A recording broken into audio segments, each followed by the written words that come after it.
Petit rappel du jour en grammaire. Alors, vous allez pendant quelques jours quelques fois travailler sur la nature des mots.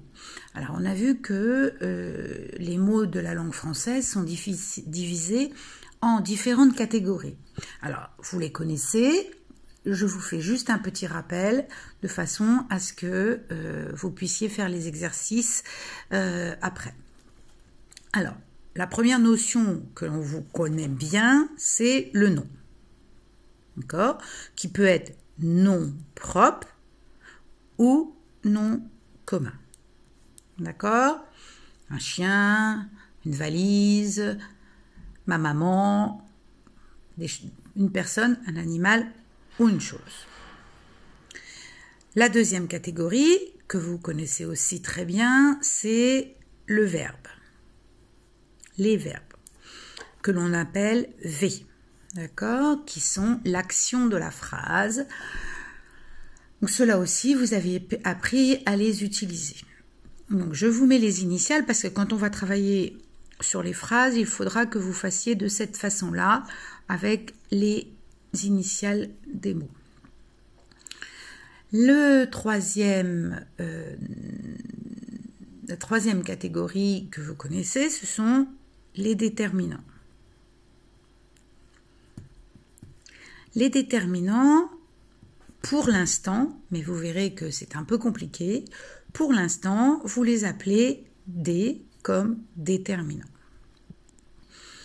Ensuite, vous avez les pronoms personnels.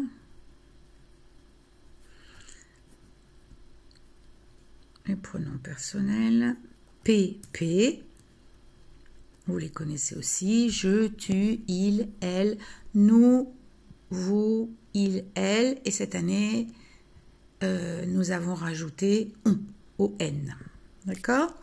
Et enfin, une autre catégorie, ce sont les adjectifs.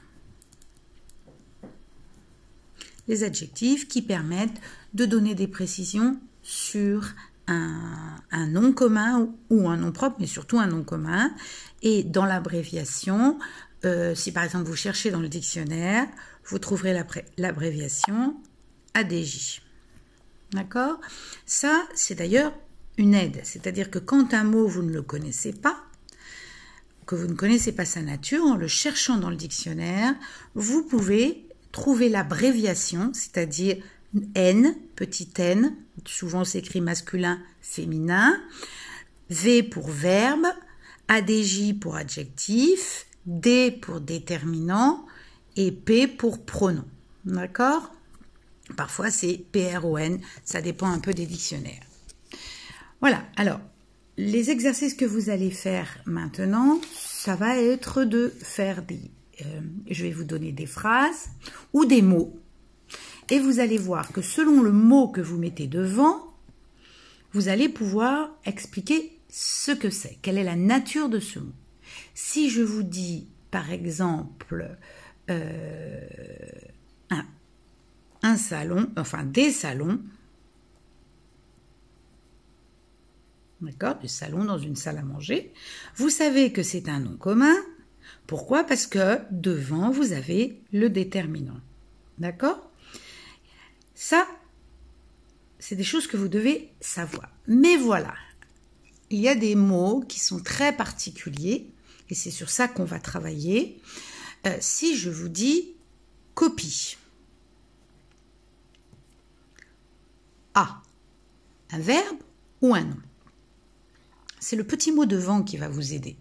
Si je dis une copie, déterminant et donc un nom commun. D'accord?